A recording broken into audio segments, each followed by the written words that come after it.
जय श्री कृष्णा। राधे राधे सभी भक्तों को। तो आज मैं श्रीमद् भागवत महापुराण का जो पढ़ रही हूँ मूल भागवत, तो उससे पहले मैं थोड़ा कीर्तन कर लूँ।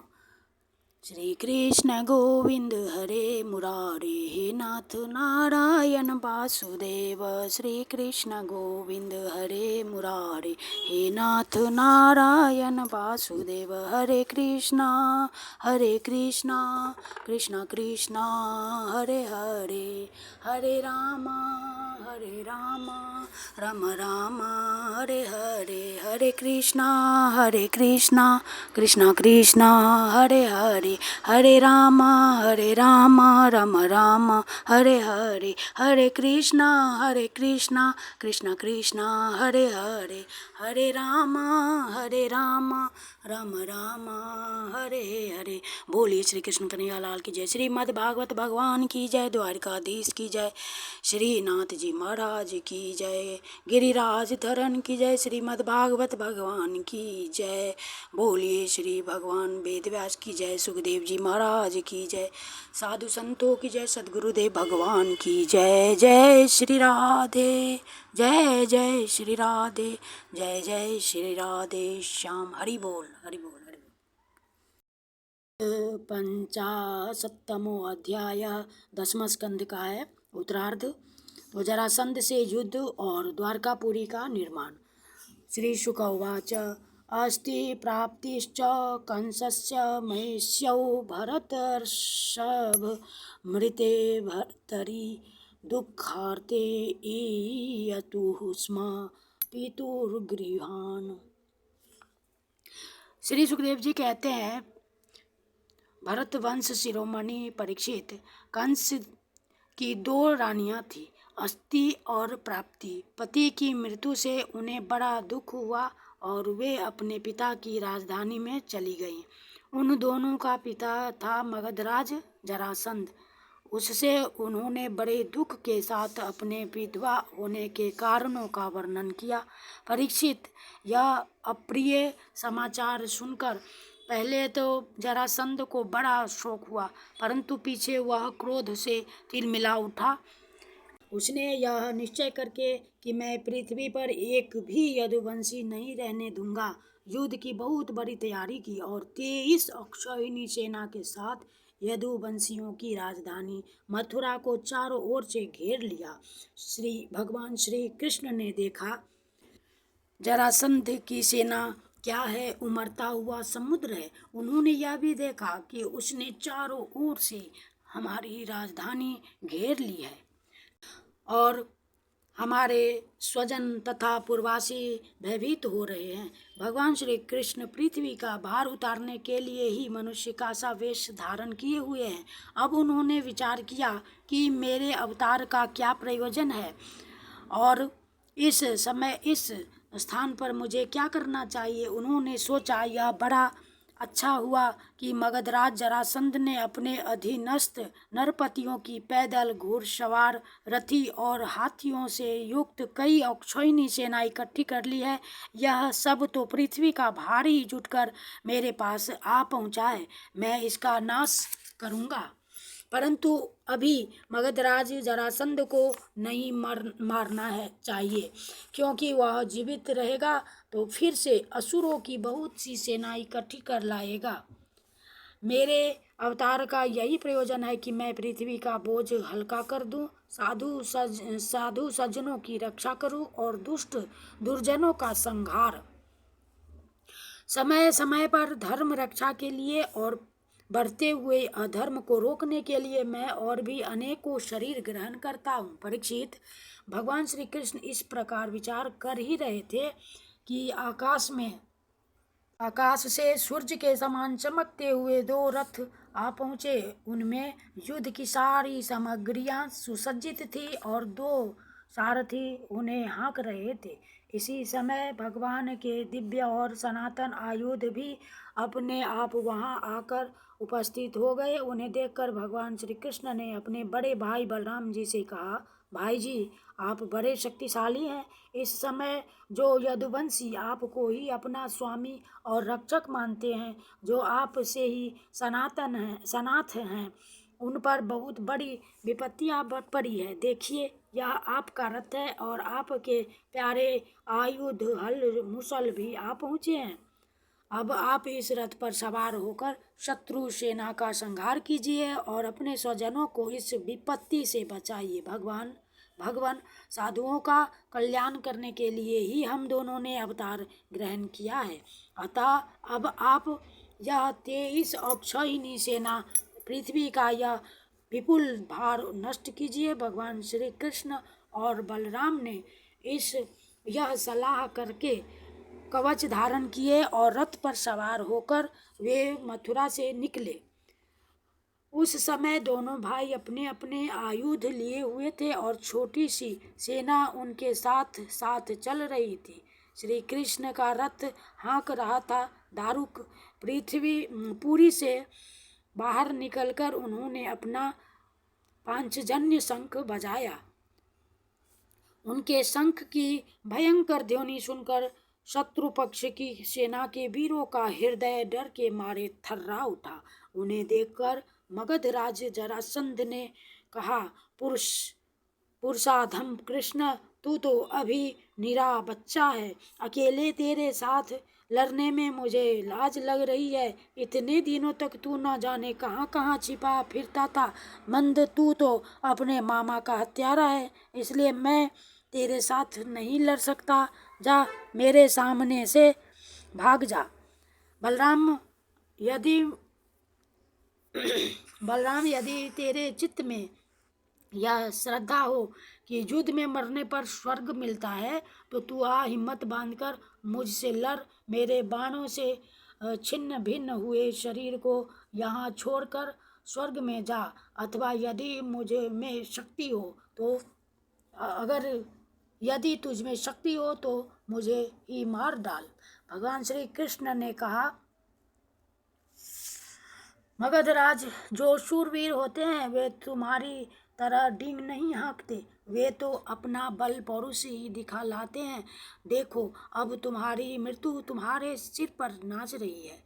तुम वैसे ही अकबक कर रहे हो जैसे मरने के समय कोई सन्निपात का रोगी करे।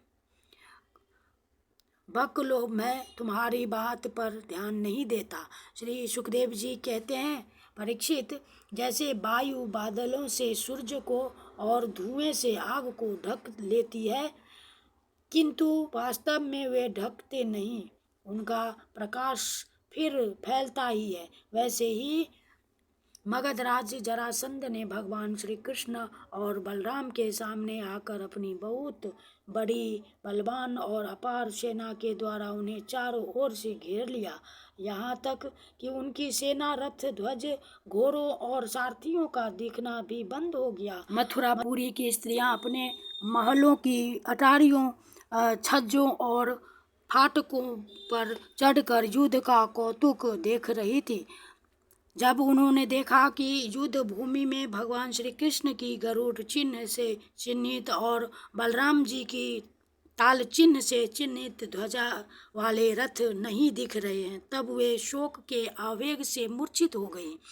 जब भगवान श्री कृष्ण ने देखा कि शत्रु सेना के वीर हमारी सेना पर इस प्रकार बाणों की वर्षा कर रहे हैं, मानो बादल पानी की अनगिनत बूंदें बरसा रहे हो, और हमारी सेना उससे अत्यंत पीड़ित व्यथित हो रही है, तब उन्होंने अपने देवता और असुर दोनों से सम्मानित सारंग धनुष का टंकार किया। इसके बाद वे तरकस में से बाण निकालने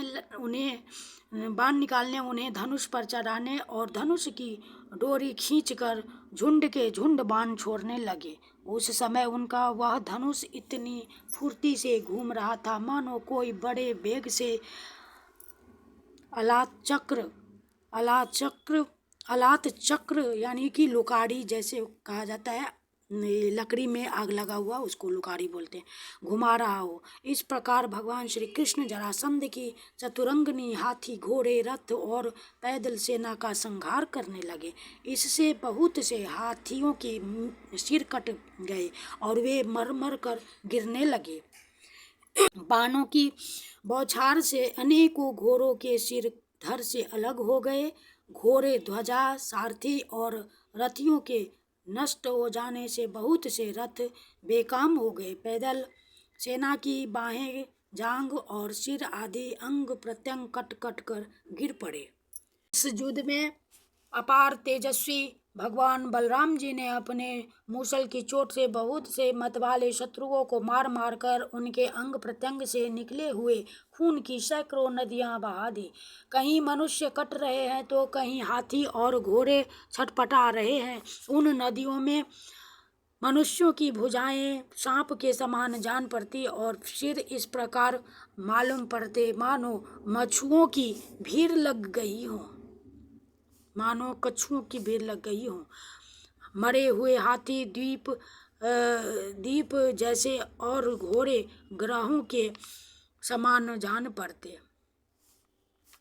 मरे हुए हाथी दीप जैसे और घोड़े ग्राहों के समान जान पड़ते। हाथ और जांघें मछलियों की तरह, मनुष्यों के केश सेवार के समान, धनुष तरंगों की भांति और अस्त्र शस्त्र लता एवं तिनकों के समान जान पड़ते। ढालें ऐसी मालूम पड़ती मानो भयानक भंवर हो।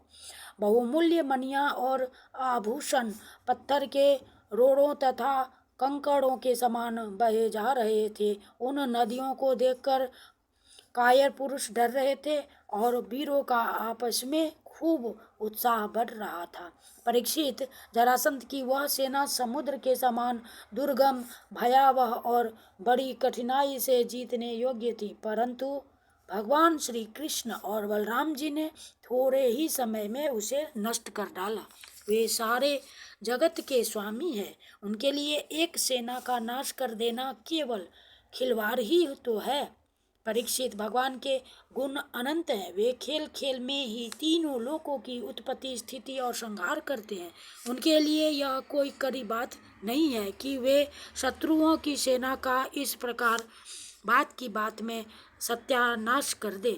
तथापि जब वे मनुष्य का सा वेश धारण करके मनुष्य की सी लीला करते हैं तब उनका भी वर्णन किया ही जाता है। इस प्रकार जरासंध की सारी सेना मारी गई, रथ भी टूट गया, शरीर में केवल प्राण बाकी रहे। तब भगवान श्री बलराम जी ने जैसे एक सिंह दूसरे सिंह को पकड़ लेता है, वैसे ही बलपूर्वक महाबली जरासंध को पकड़ लिया। जरासंध ने पहले बहुत से विपक्षी नरपतियों का वध किया था, परंतु आज उसे बलराम जी वरुण की फांसी और मनुष्यों के फंदे से बांध रहे थे। भगवान श्री कृष्ण ने यह सोचकर कि यह छोड़ दिया जाएगा तो और भी सेना इकट्ठी करके लाएगा तथा हम सहज ही पृथ्वी का भार उतार सकेंगे, बलराम जी को रोक दिया। बड़े बड़े शूरवीर जरासंध का सम्मान करते थे, इसलिए उसे इस बात पर बड़ी लज्जा मालूम हुई कि मुझे श्री कृष्ण और बलराम ने दया करके दीन की भांति छोड़ दिया है। अब उसने तपस्या करने का निश्चय किया, परंतु रास्ते में उसके साथी नरपतियों ने बहुत समझाया कि राजन, यदुवंशियों में क्या रखा है, वे आपको बिल्कुल ही पराजित नहीं कर सकते थे। आपको प्रारब्धवश ही नीचा देखना पड़ा है। उन लोगों ने भगवान की इच्छा, फिर विजय प्राप्त करने की आशा आदि बतलाकर तथा लौकिक दृष्टांत एवं युक्तियां दे देकर यह बात समझा दी कि आपको तपस्या नहीं करनी चाहिए। परीक्षित, उस समय मगध राज जरासंध की सारी सेना मर चुकी थी। भगवान बलराम जी ने उपेक्षा पूर्वक उसे छोड़ दिया था, इससे वह बहुत उदास होकर अपने देश मगध को चला गया। परीक्षित, भगवान श्री कृष्ण की सेना में किसी का बाल भी बांका न हुआ और उन्होंने जरासंध की 23 अक्षौहिणी सेना पर, जो समुद्र के समान थी, सहज ही विजय प्राप्त कर ली। उस समय बड़े बड़े देवता उन पर नंदन बन के पुष्पों की वर्षा और उनके इस महान कार्य का अनुमोदन प्रशंसा कर रहे थे। जरासंध की सेना के पराजय से मथुरावासी भय रहित हो गए थे और भगवान श्री कृष्ण कृष्ण की विजय से उनका हृदय आनंद से भर रहा था। भगवान श्री कृष्ण आकर उनमें मिल गए। सूत मागध और बंदीजन उनकी विजय के गीत गा रहे थे। जिस समय भगवान श्री कृष्ण ने नगर में प्रवेश किया, उस समय वहाँ शंख, नगाड़े, भेरी, तुरही, वीणा, बांसुरी और मृदंग आदि बाजे बजने लगे थे। मथुरा की एक एक सड़क और गली में छिड़काव कर दिया गया था। चारों ओर हंसते खेलते नागरिकों की चहल पहल थी। सारा नगर छोटी छोटी झंडियों और बड़ी बड़ी विजय पताकाओं से सजा दिया गया था। ब्राह्मणों को वेद ध्वनि गूंज रही थी और सब और आनंदोत्सव के सूचक बंधन बार बांध दिए गए थे। जिस समय श्री कृष्ण नगर में प्रवेश कर रहे थे, उस समय नगर की नारियां प्रेम और उत्कंठा से भरे हुए नेत्रों से उन्हें स्नेहपूर्वक निहार रही थी और फूलों के हार, दही, अक्षत और जौ आदि के अंकुरों की उनके ऊपर वर्षा कर रही थी। भगवान श्री कृष्ण रणभूमि से अपार धन और वीरों के आभूषण ले आए थे। वह सब उन्होंने यदुवंशियों के राजा उग्रसेन के पास भेज दिया। परीक्षित, इस प्रकार 17 बार 23 अक्षौहिणी सेना इकट्ठी करके मगधराज जरासंध ने भगवान श्री कृष्ण के द्वारा सुरक्षित यदुवंशियों से युद्ध किया, किंतु यादवों ने भगवान श्री कृष्ण की शक्ति से हर बार उसकी सारी सेना नष्ट कर दी। जब सारी सेना नष्ट हो जाती, तब यदुवंशियों के उपेक्षा पूर्वक छोड़ देने पर जरासंध अपनी राजधानी में लौट जाता। जिस समय 18वां संग्राम छिड़ने ही वाला था, उसी समय नारद जी का भेजा हुआ वीर कालयवन दिखाई पड़ा। युद्ध में कालयवन के सामने खड़ा होने वाला वीर संसार में दूसरा कोई न था। उसने जब यह सुना कि यदुवंशी हमारे ही जैसे बलवान हैं और हमारा सामना कर सकते हैं, तब 3 करोड़ म्लेच्छों की सेना लेकर उसने मथुरा को घेर लिया। कालयवन की यह असमय चढ़ाई देखकर भगवान श्री कृष्ण ने बलराम जी के साथ मिलकर विचार किया, अहो, इस समय तो यदुवंशियों पर जरासंध और कालयवन ये दो विपत्तियां एक साथ ही मंडरा रही है।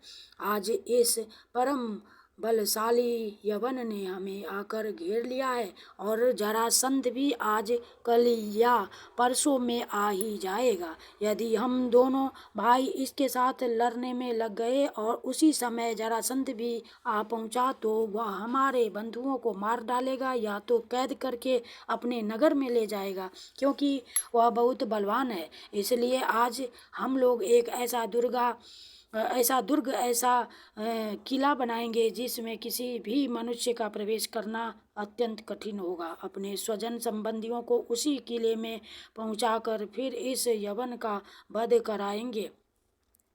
बलराम जी से इस प्रकार सलाह करके भगवान श्री कृष्ण ने समुद्र के भीतर एक ऐसा दुर्ग नगर बनवाया जिसमें सभी वस्तुएं अद्भुत थी और उस नगर की लंबाई चौड़ाई 48 कोस की थी। उस नगर की एक एक वस्तु में विश्वकर्मा का विज्ञान यानी वास्तु विज्ञान और